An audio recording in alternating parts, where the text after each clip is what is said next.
Welcome back, everybody, to the Tennessee Titans franchise here on Madden 23. We've got a very busy episode today with a doubleheader starting in Houston and then on Sunday Night Football in Arrowhead against the Kansas City Chiefs. Along with both of those games, since we are in Week 8, we also had the NFL trade deadline where we're going to make some moves to hopefully better our team for the short term and the long term. And along with that, we'll look at some other trades around the league.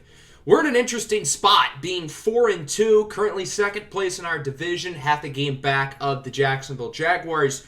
And I think it would make sense for us to possibly look to buy and get this team better for a playoff run. But on the flip side, I also want to be cautious. I don't want to make moves that I'm going to regret in Season 3. Rather, I want to make moves that I think will benefit us for the long term as well. Got to look at some players who have expiring contracts. Maybe we could get some value for them in a big trade. We also have the new Trade Finder, which Madden hasn't really talked about a lot, but they do have a Trade Finder in the game, so that's an easy way to figure out who we may want to get. So we're going to start off with Denico Autry here. He's 32 years old. He's been out of the lineup since Week 2 as he broke his collarbone in the Buffalo game, and there are a few teams interested in him with the Bears, Rams, and Ravens. Autry's old. He's not all that spectacular, so why not get a couple draft picks for him? We're going to get a 4th and a 6th this year from the Baltimore Ravens, so now we own a pick in every round of this year's draft. However, I want to get a replacement for Denico Autry as well. So we have kind of a big trade here with the Bills. We're going to be sending them Austin Hooper, who's been okay for us. He hasn't been outstanding. In return, we'll be getting O.J. Howard, who's a little bit worse than Hooper, but he was a former first-round pick. Maybe there's some upside there. And then if it doesn't work out, he's only on a one-year deal. There's also A.J. Epineza, who has not played at all this season for the most part. The Bills just don't really need him. Along with a 5th-round pick, I offered him that. It was pretty close, so we added a couple depth players with Dontre Hilliard and Corey Levin, and the deal was accepted. I think it's a pretty fair deal for both sides. The Bills upgrade their tight end, too. If they don't want to pay Dawson Knox, who's a free agent at the end of the year, they can have Hooper as their long-term guy.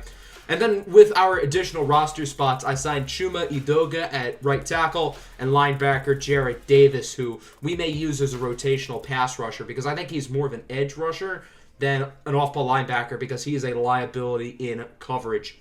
So that's our trade deadline. I thought about trading Nate Davis, but I decided not to. And with us not trading him, I think it would be in our best interest to extend him.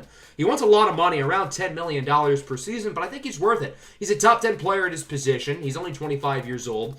So I started with a team-friendly offer. He said no, but at least we got the ball rolling, and hopefully we can agree to an extension within the next coming weeks.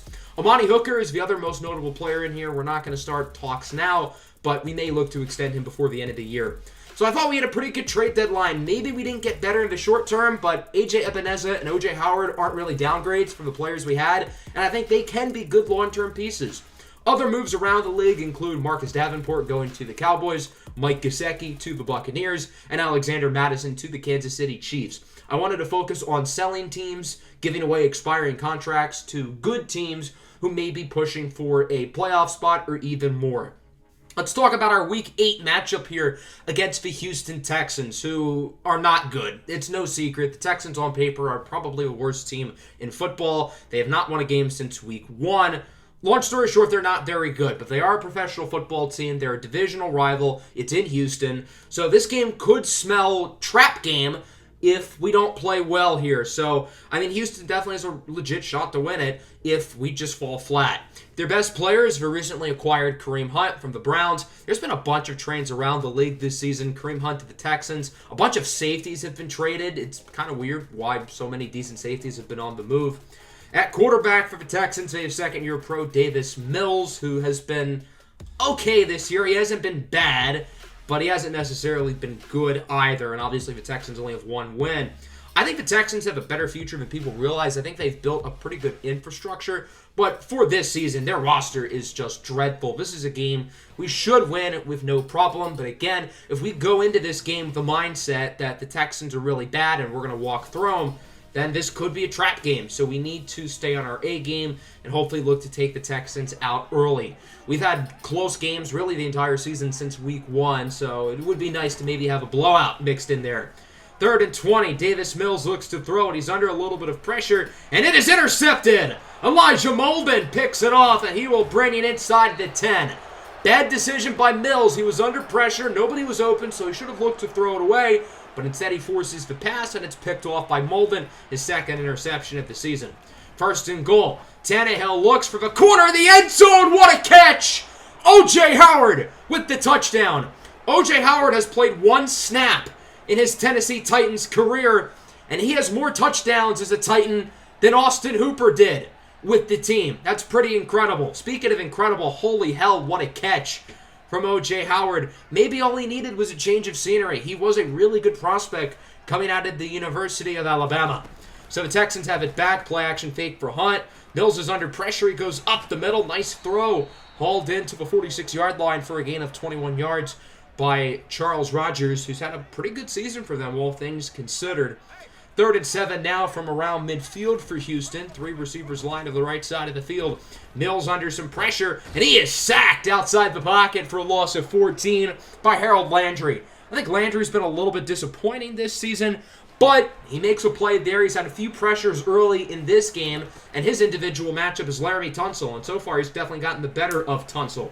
1st and 20 after a holding call. The Titans make up the yards and then some, as Robert Woods is out of bounds at the 39 for a gain of 20. That'll move the chains.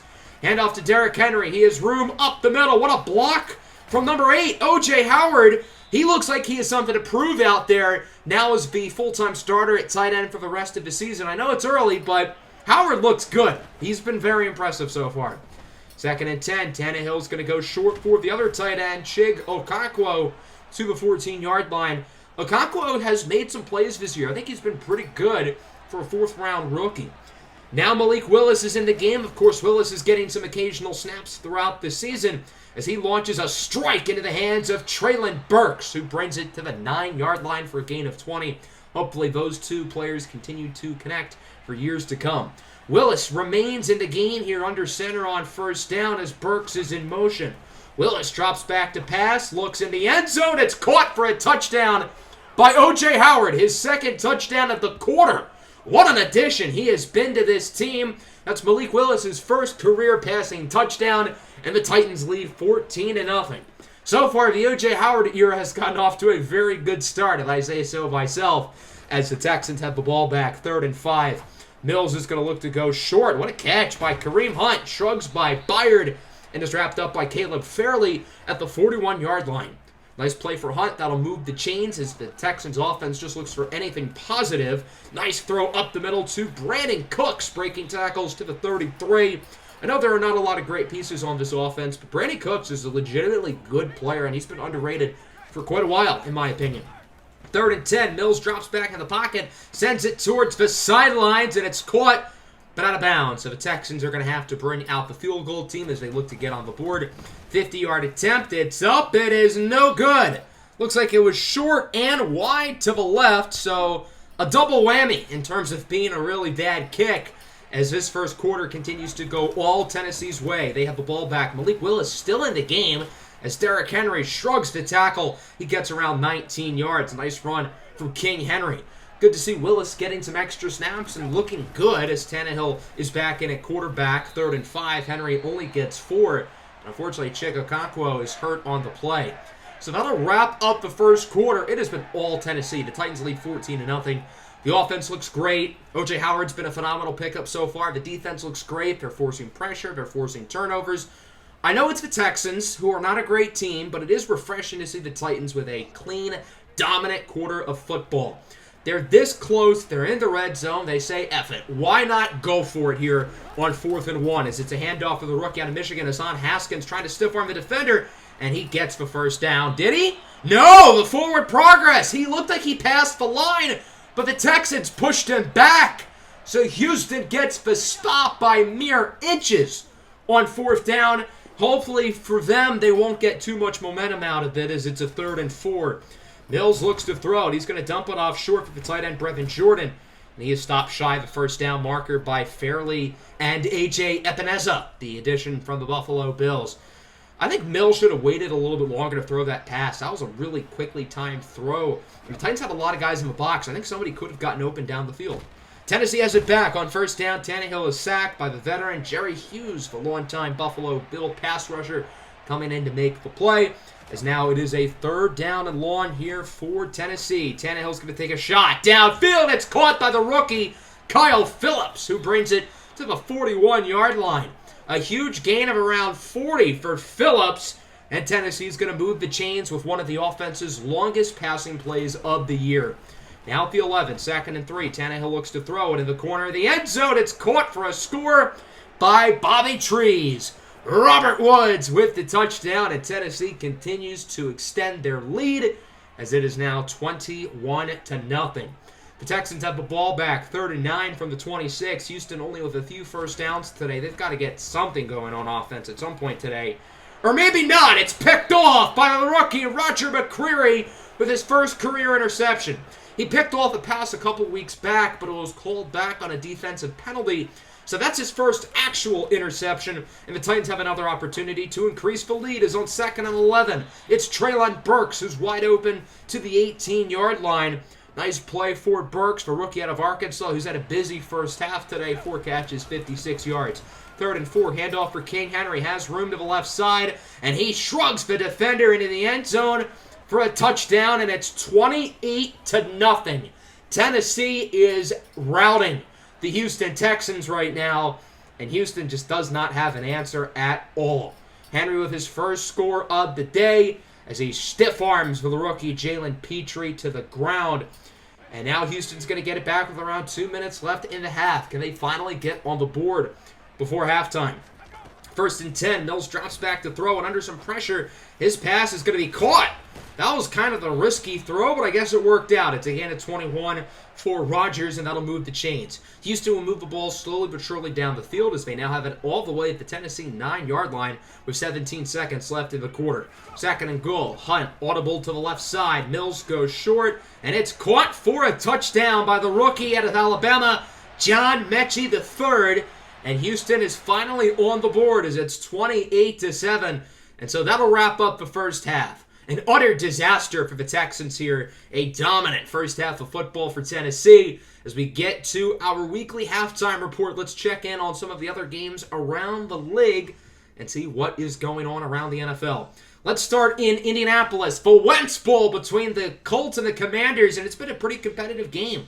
Wentz has been pretty solid. He had a nice pass into the end zone here for Terry McLaurin, but the Colts would answer late as Matt Ryan would dot up Michael Pittman for the touchdown, giving Indianapolis a 17-10 lead here late in the first half. The Colts have won 2 in a row, including beating Tennessee a week ago. If the Colts can win another game, they can really find themselves on a streak, which would not be good news for us. In Atlanta, the Panthers and the Falcons faced off on Thursday Night Football, and it was Atlanta who got the win, 31-17. Marcus Mariota and Byron Pringle combined for 2 touchdowns. The Panthers started the season off 5-1, but they've lost to a couple of their divisional opponents in back-to-back weeks, and it seems like Carolina is kind of falling back down to earth. And then earlier today, out across the pond in London, England, at Wembley Stadium, the Jacksonville Jaguars took on the Denver Broncos. Denver had the lead for much of the game, but 2 late touchdowns from Jacksonville propelled them to the win, including this awesome catch by Laviska Shenault. And then with under 2 minutes to go, Trevor Lawrence had an incredible throw to the $81 million man, Christian Kirk. The Jags go up to 6-2, the Broncos go down to 6-2. So no matter what happens in our game, the Jaguars will remain in first place of the AFC South. It appears the Jaguars are unfortunately not a fluke, and they are legitimately good as Trevor Lawrence continues his breakout season. Along with Jacksonville playing really well and the Colts playing a lot better, this AFC South appears to be legitimately competitive, and thankfully we're doing our part by winning this game by a lot. I anticipate we're going to run the ball a lot in the second half. That's going to be our main focus. And if this game continues to get out of hand in the third quarter, don't be surprised to see a lot of the backups come in. And I think it'll be a good opportunity to get to see some more snaps from a lot of these young guys, particularly quarterback Malik Willis, who may have an increased role in the second half. But for now, the starters are in the game. First play of the second half is a big run for Derrick Henry, stumbling for a gain of 20. He already has over 100 yards on the day, continuing his fantastic season. He's gotten 100 yards close to every game this year, and now he does it again today. On first down, Tannehill is sacked. Another one for Jerry Hughes. I feel like the right side of the Titans' offensive line has been really inconsistent this season. Dylan Raduns has not allowed a lot of sacks, but I feel like he hasn't been all that good either. 2nd and 18. Nice juke move by Derrick Henry with room. Down the field, one man to beat. He doesn't beat him, but it's still a gain of 57 yards for King Henry, who has 170 on 13 carries today. My, oh my. 3rd and goal now from the 2. Phillips in motion. It's going to be a handoff to the X-Factor, Derrick Henry, who breaks the tackle, and he is short of the end zone. He actually loses a yard. So that'll make it a 4th and goal now from the 3-yard line. The Titans could kick a field goal. Their kicker, Randy Bullock, used to play here, but instead it's a handoff for King Henry, and he will dive into the end zone for his 2nd touchdown of the game. And Tennessee extends the lead even further as it's now 35-7. Henry has now scored 7 times here in 7 games this season as the Texans have the ball back on 1st down. Mills gets a nice throw over to the rookie, John Mechie. Very talented draft pick from Alabama. I think Mechie is really going to fit their culture well, and I'm curious to see how he'll continue to develop here with the Texans. 3rd and 4, open man down the field. It's Brevin Jordan, the 2nd-year pro from Miami, who gets 14 yards, and the Texans' offense is finally showing some signs of life. Now they have it from the opposing 22-yard line as it's a 3rd down and 3. Mills calls for an audible. He's going to look to throw it. Has a man up the middle. Again, it's Mechie who brings it to the 8. Houston's offense is playing a little bit better here as the game is going along. Their defense, not so much, but at least the offense has shown something, I guess. 2nd and goal from the 3. Pitch to the left side for Kareem Hunt. He has room. Annihilates David Long as he goes into the end zone for a touchdown. And the Texans bring you within 21 points as it's now 35-14. And Tennessee with the ball back. Derrick Henry with room. A nasty truck on Jalen Petrie. And he has over 200 yards on the day. If the Titans were to keep Derrick Henry in the entire game, I really think he'd have the shot at the rushing record. But I would imagine Tennessee's going to continue to bring some more backups in as O.J. Howard gets 16 more yards. And so that'll wrap up the 3rd. It remains a 21-point game. Tennessee appears to have this one for the most part in the bag as they lead by a lot. Starting the 4th quarter, 2nd and goal, handoff for Hassan Haskins, the rookie out of the University of Michigan. He will score with ease for his 2nd touchdown of the year, and the Titans are back up by 28 points as it's now 42-14. Texans have it back. Tennessee starting to trickle the backups into the game as on 1st down, it's a sack by Bud Dupree. Some of the starters are still in there, such as Dupree, who makes a nice play into the backfield, and it's now a 3rd down and 18 for the Texans. 5 receiver set. Mills alone in the backfield. He's going to scramble with it, and he will throw it away into the Titans' sideline. So now it's 4th and long, and Houston says, why not go for it? There's no reason not to, really. Mills looks to throw it under some pressure from Landry, who's had a phenomenal day as the pass is broken up out of bounds by Caleb Farley. So the offense gets it back. No more Ryan Tannehill. No more Derrick Henry. The backups are all in as Hassan Haskins does not get the 1st down. He's wrapped up by Christian Kirksey. Tennessee could go for it, but they instead elect to kick the field goal as the former Texan, Fat Randy Bullock, continues his perfect season, and it is now 45-14. Bullock still has not missed a kick all season long. 3rd and 6 for Houston. There's Rodgers, breaks a tackle, breaks another one. Great play from Rodgers as he brings it to the 45-yard line. Houston again moving the chains pretty well. About 3 minutes to go, 2nd and inches for the Texans. Mills again drops back to throw it. He's going to go short for the sideline. It's caught by Brevin Jordan, who breaks the tackle and is wrapped up at around the 14-yard line by Kevin Byard, the veteran safety. Now on the goal line, 2nd and 2 at the 6 for the Texans. Mills looks to throw it under a lot of pressure, and he is sacked. David Long and friends in the backfield. Houston will ultimately decide to kick the field goal because, well, I don't know. I mean, they could have gone for it, but I guess this makes the game look a little bit closer. Not that it's really going to matter, as the Titans are going to hold on with a dominant 45-17 victory. Tennessee's a much better team than Houston, and it showed. We dominated this game since the very first snap, pretty much, and Houston never really had much of a shot to begin with. A dominant win for the Titans, who improved to 5-2. The Texans still only have 1 win. We ran the ball on probably 70% of our snaps today. We only threw the ball 16 times, although both quarterbacks were very efficient. Malik Willis with his first career touchdown. Ryan Tannehill only missed 2 throws all day. Derrick Henry was a machine, 212 yards and 2 touchdowns. None of the receivers really stood out, except for, I guess, O.J. Howard, who had 2 first-quarter touchdowns. The pass rush was pretty solid. We forced a couple of turnovers. All in all, a very complete win. All phases of the field were really good. Just a dominant win there. And again, the Texans are not a good team, but they're still a professional football team with 53 professional football players. So a win's a win in the National Football League. But unfortunately, we do have a couple new injuries. Zach Cunningham broke his ribs, and Naquan Jones tore his labrum. Obviously, Cunningham is the big deal here. He's one of our starting linebackers, and he's had a phenomenal season this year. 13 tackles for loss, which is amongst the league lead. He has had some really good games throughout the year, a little bit quieter against his former team, the Texans, but he's been very, very good this season, so we're going to need David Long to continue to step up, and we're going to see some increased snaps from both Monty Rice and Jarrett Davis. Hopefully we don't have Davis in coverage too much. Monty Rice is a good cover linebacker, so I think both of them have offsetting skill sets, and hopefully they'll be able to complement David Long. So that'll bring us into Week 9, Sunday Night Football on the road against the Kansas City Chiefs. This is our second primetime game of the season. Our first one was back in Week 2, Monday Night Football against the Bills, which, as you all know, we lost on the game-winning fumble by the rookie Bo Melton. So hopefully we can get a little bit more luck here against Kansas City, who has had a slightly down season at only 4-3.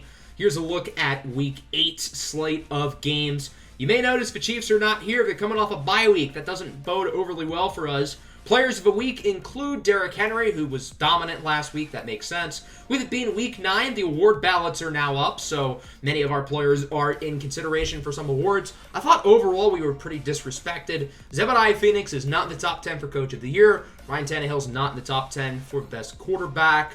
I feel like Caleb Farley should maybe be in the discussion for Best Defensive Back, amongst others. Robert Woods has probably been a top 10 receiver in the AFC. Let's take a look at our opponent, the Kansas City Chiefs. And although it's been a down season for them, we cannot take these guys lightly because they are really, really damn good. Led by, in my opinion, the best quarterback in the National Football League, Patrick Mahomes, and a phenomenal supporting cast around him. Mahomes has been a little bit quieter this season. He's been very efficient, but the offense hasn't been as explosive with the loss of Tyreek Hill. The defense is also a little bit shaky. Their highest-rated defensive player is Chauncey Gardner-Johnson, who they acquired from New Orleans. No Clyde Edwards-Helaire today, so it'll be Ronald Jones and the recently acquired Alexander Mattison getting a bulk of the touches in the backfield today. So here we go, Titans and Chiefs, Week 9, Sunday night, primetime football at Gia Stadium at Arrowhead in Kansas City, Missouri.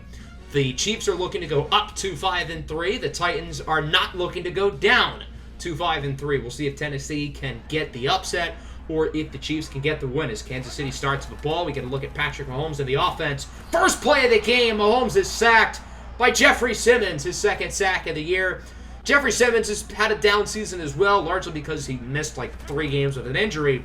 But we're certainly hoping for more from him, and that's a good play as Simmons sends pressure there on 3rd and 18. And it's broken up into secondary by Elijah Molden, who's been all over the field these past few weeks. He's really impressed me. So the Titans get the ball on offense, 3rd and 5. They go for a halfback draw, and Henry loses a yard, wrapped up by Chris Jones. The Titans were hoping that the halfback draw would fake out Kansas City, and it definitely did not. Then I'll bring out the punt team. Here's Brett Kern on to kick this one away. That's a pretty damn good punt. Inside the 10, down to the 8. By Roger McCreary, who had his first career interception a week ago. So the Chiefs are starting with pretty bad field position, but it is Patrick Mahomes. He knows how to get out of here as he gets it to Travis Kelce, the best tight end in the NFL, gaining around 13 yards. Nice play there from the Kansas City Chiefs as they move the chains and get out of safety territory. Mahomes with a beautiful throw on the run for the speedster, Mecole Hardman, who gets 19 yards. Mahomes was in danger of getting sacked, but Mahomes makes every throw look pretty much effortless. Now 3rd and inches from the opposing 41. It's a handoff for Ronald Jones. Breaks the tackle, gets the first and more. Jones was on the Bucs when they beat Kansas City in the Super Bowl, so it's a little bit ironic that he's now here with the Chiefs. 3rd and inches, short pass for Kelce. He breaks the tackle, gets the first just shy of the end zone at around the 2-yard line. Kansas City's getting quite close to the end zone as they now have it up a 1. 3rd and goal. Handoff for the fullback, Michael Burton, and he is stopped short. David Long makes a play. Long has had a tackle for loss in every single game so far this season. 4th and goal from the 2. The Chiefs are going to go for it. It's a handoff for Rojo, and Ronald Jones will walk into the end zone untouched for a score. And the Kansas City Chiefs are the first ones on the board. I would have suspected somebody would have scored quicker. I mean, these are two of the most high-powered offenses in the league. Maybe that's a little bit generous to Tennessee, but they did score 45 points a week ago, albeit against the Texans. Second quarter underway, 7-0. Chiefs lead is on first down. Tannehill with a risky throw, but it's hauled in by Burks, who fumbles the football, and it's picked up by the Chiefs. A number of defenders in the area, I believe that was L'Jarius Sneed, who forced the ball out. Kansas City has it back. Ronald Jones breaking tackles to the 33-yard line. It's been a busy start for Rojo, who's been quite solid up to this point. Second and 7, now from the 30 for Kansas City. Mahomes looks to throw it. He goes up the middle. It's caught by Juju Smith-Schuster, who gets it to the 15-yard line. Now from the 4, first and goal. Kansas City marching down the field with no problem as Travis Kelce gets the touchdown, hula dancing in the end zone, and the Chiefs now lead this game 14-0. Not a great start for the Titans, who are looking to respond here on offense. Tannehill under some pressure on first down, and he is sacked on the play by Chris Jones. There is a flag, but I don't think it's going to matter, as it's a holding call on the offense. They'll call it against the right tackle, Dylan Raduns, and the Chiefs will wisely decline the penalty. Second and 21, play action fake for Henry. Tannehill looks to throw it. He has an open man. It's Burks, who nearly gets the first down to the 46-yard line. Nice play by Burks, who has been quite good today, minus the fumble. Third and 1, Tannehill looks to throw it. He will look downfield, and it is broken up. Burks the intended target. Fourth and 1 from their own 46. The Titans are going to go for it. They want to be aggressive here against one of the best teams in the league. And it pays off as Derrick Henry gets around 4 yards. It's been a slow start so far for Henry, but he does get the first down there. Third and 7, short throw up the middle for Treylon Burks, and he brings it to the 42. Tannehill is now 6 for 9. Nice. It's a fourth and short, and Tennessee will again go for it. Handoff for Henry. He gets the first one more, breaking tackles for a gain of 5. Nice run for Henry, and that'll again move the chains as we get to the final play before the 2-minute warning.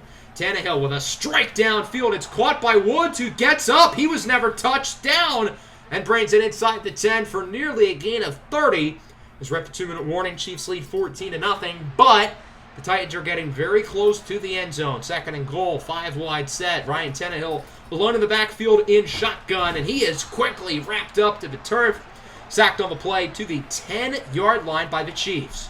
That's Nick Bolton, the former second-rounder out of the University of Missouri, with the play. Third and goal. Tannehill connects with the rookie Treylon Burks for the touchdown, and the Titans are on the board. That's Burks' third score of the season, his first touchdown since all the way back in Week 3, where he had 2 against Las Vegas, doing flips in the end zone, as it is now 7-14. Tennessee finally on the board here late in the first half. Third and 9, Mahomes with a strike over to Juju Smith-Schuster to the 43-yard line. Nice play for Juju. And so the Chiefs will again keep the chains moving. Clock is ticking, though. Under a minute to go. Mahomes with a strike back over to Juju Smith-Schuster. I'm trying to draft him in Dynasty today. So I guess if I do, then maybe this will hopefully be a sign of things to come. Chiefs with a last-second field goal here. The kick is up and good from Harrison Butker. And that'll wrap up the first half. 17-7, Kansas City leads over the Tennessee Titans. The Chiefs have been the better team so far today, but this game is far from over, especially considering the Titans do start with the football in the second half. So I certainly think we can come back, but we do have an upward hill to climb. Let's take a look at some games around the league. Keep in mind, with this being Sunday Night Football, pretty much every other game around the league is over. Let's start the Thursday night game. The Eagles travel down south to Houston to take on the Texans. It was a competitive start, with the Eagles taking the lead late off of the beautiful throw from Jalen Hurts to Devontae Smith, the former Heisman Trophy winner. And on the final drive of the game, Davis Mills was picked off, one of his 3 interceptions of the game. That one by Avonte Maddox to seal the win for the Eagles, who improved to 4-4. The Texans fall to 1-7.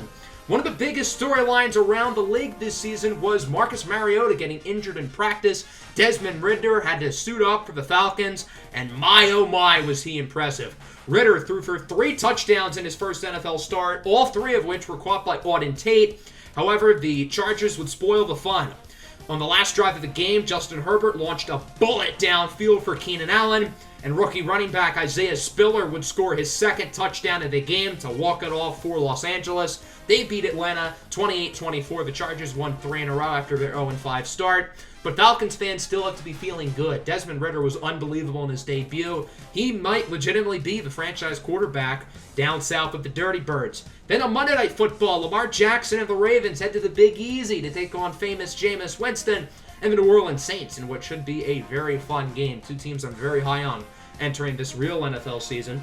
As we go into the second half, I want to focus a little bit more on running the ball. We have not ran the ball very well in the first half, and if we want to come back, we got to get our best player involved, and then defensively stop the pass. Pretty simple. Patrick Mahomes is pretty good at football. So the Titans open up with the football as this one is somehow caught by Treylon Burks. The defensive back, number 21, Trent McDuffie, the rookie out of Washington, should have made a play on that ball, but instead it's a Titans first down. 3rd and 9, short throw for Burks, who continues his big game. Wrapped up by McDuffie and Chauncey Gardner-Johnson just shy of the first down marker. 4th and 1, Tennessee's going to go for it again, and they got it again. The Titans are 3 for 3 on 4th down conversions today as there's an injured Kansas City Chiefs player on the field.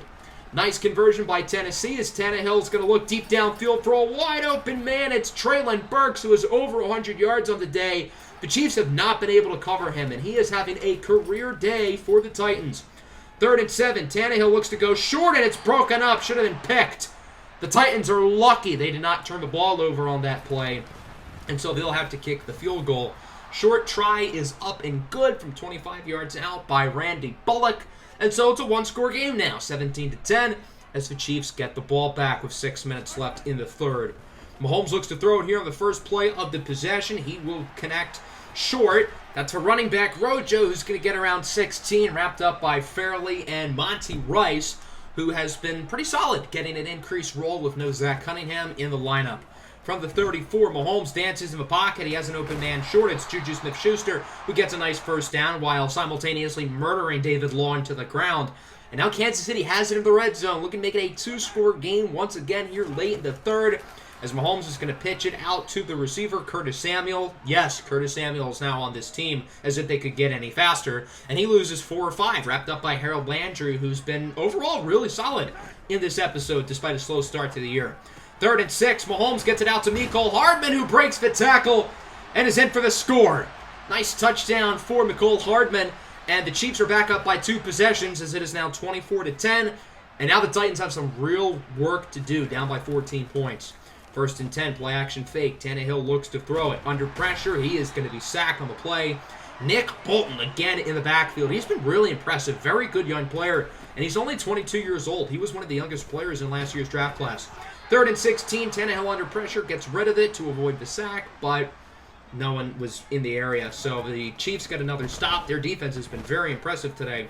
Final play at the third. What a spin move by Samuel. He gets 21 yards, and the Chiefs appear to be in control as they lead this game 24-10. We'll see if the Kansas City Chiefs can hold on here for the win in the fourth quarter, or if the Titans can pull off a very impressive comeback. 3rd down and 6, Mahomes alone in the backfield, and he's going to quickly throw it. It's picked off. Caleb Fairley with the interception. Nothing but green grass ahead. He's going to take this for a pick 6. And the tides at this game might have just been flipped. A huge interception and touchdown for Caleb Fairley, and it's now 24-17. Things change very quickly in the National Football League, and the Titans are starting to get some momentum. 3rd and 6, screen for Rojo. He does not get it, and Tennessee's momentum boost will continue. The Titans have the ball back, only down by 7, with an opportunity to take the lead. 2nd and 5, Tannehill sacked again, this time by Frank Clark. The Titans' offensive line continues to have a really bad day in terms of pass protection and run blocking. 3rd and long, again, Tannehill under a lot of pressure. He has to throw it away. 4th and 16, the Titans would ultimately elect to punt it. Kansas City now is the football. 2nd and 5. Mahomes is tipped and intercepted. Elijah Molden picks it off. His 2nd interception in as many weeks. What is happening? Patrick Mahomes is collapsing right now as Molden has that one tip off his helmet. Does a great job of quickly reacting to get the football. And now it's time for the Titans offense to come up clutch. They haven't been great today. They've got to make some plays. Great block from Henry. It's Nick Westbrook-Ikhine to the 36 for a nice first down conversion. And the Titans are moving it well. But I don't think they want a field goal. I think they want 6. 2nd and 8. There's Treylon Burks, who continues his best game of his pro career to the 24. Great to see Burks playing well when the lights are shining the brightest on primetime football. 1st and 10, play action fake. Tannehill looks to throw it under more pressure. Tipped and picked off. L'Jarius Sneed with the interception. Again, the offensive line is continuing to throw this game away. Tannehill had no time to throw it. Yeah, he probably should have just thrown it away. It was not a great read, so I'm not going to deflect the blame off of him. But the offensive line's got to do better, man. They've got to. The Chiefs have it back. Travis Kelce breaking tackles to the 49-yard line for a gain of 16. If Kansas City can just play smart football on this possession, then they should be able to clinch out the game as it's a 2nd and 4 from the 43-yard line. Mahomes looks to throw it here. He has plenty of time, and he will connect with the tight end, Noah Gray, in his 2nd year from Duke University, bringing it to the 28-yard line. And so that'll bring us to the 2-minute warning. Tennessee's not looking too hot. They trailed by 7. We'll see if the Chiefs can do something here. 2nd and 2. Ronald Jones with a 1st and more. He's wrapped up at the 5 by Amani Hooker. And so the Titans are starting to call their timeouts. That was their 2nd. Now they're out of timeouts. 3rd and goal from the 5-yard line. Really, Tennessee's only hope at this point is probably a turnover. Mahomes is going to throw it. It's a screen for Rojo. He does not get it. Wrapped up by Monty Rice. That'll take off another 40 seconds off the clock. So the Chiefs should be able to kick a field goal here late in this game. Now all Tennessee can really hope for is a block at this point. 4th and goal from the 4. Harrison Butker splits the uprights, and the Kansas City Chiefs now lead by 10 with under 20 seconds to go and no more timeouts at Tennessee's disposal. So at this point, they're hoping for the greatest miracle ever. Tannehill heaves up a prayer for Howard, and it's intercepted by Chauncey Gardner-Johnson, and so that'll officially end the game. Both quarterbacks were picked off twice in the 4th quarter alone, and the Chiefs are going to hold on to victory 27-17. The Chiefs go up to 5-3, and the Titans go down to 5-3. Overall, I don't think we played terribly, all things considered. It is against the Chiefs. Would have liked to have seen more from the offense. Ryan Tannehill was very mid. The first interception was a bad play by him. That last one, not really his fault. He kind of just had to heave it up. But I thought the defense, for the most part, was pretty solid. We were making plays in the 4th quarter. We were positioning our offense to look to tie or take the lead, but the offense just never really came up clutch. Tannehill needs to start doing a little bit better in primetime games, and reasons like that is why Malik Willis is on this football team. Derrick Henry had by far his worst game of the year, not all his fault. The offensive line was a train wreck. At least Treylon Burks was good. He had 9 catches, 117 yards, and a touchdown. Again, the defense was solid. I would have liked to have seen a little bit more pass rush. We only had 1 sack, which was by Jeffrey Simmons on the first play of the game. But at least we were able to get some late turnovers with the interceptions by Fairley and Molden. So we are now 5-3 going into Week 10. Here's a look at the Week 9 slate. We do have some good news as the Jaguars lost, but the Colts won. So we're still only half a game behind the Jags. As for Indianapolis, they have won 4 in a row and are now only half a game behind us. So the AFC South appears to be very, very close. And we have a really tough schedule coming up. Our next 4 games are against Denver, Green Bay, Cincinnati, and Philadelphia. This is the really tough portion of our schedule. So we've got to play good football, and we can't continue to throw games away, or else we may be in danger of not winning this division or even making the playoffs entirely. That's going to wrap up the episode. I hope everyone enjoyed. Make sure to like button and subscribe to the channel if you are new. Peace out.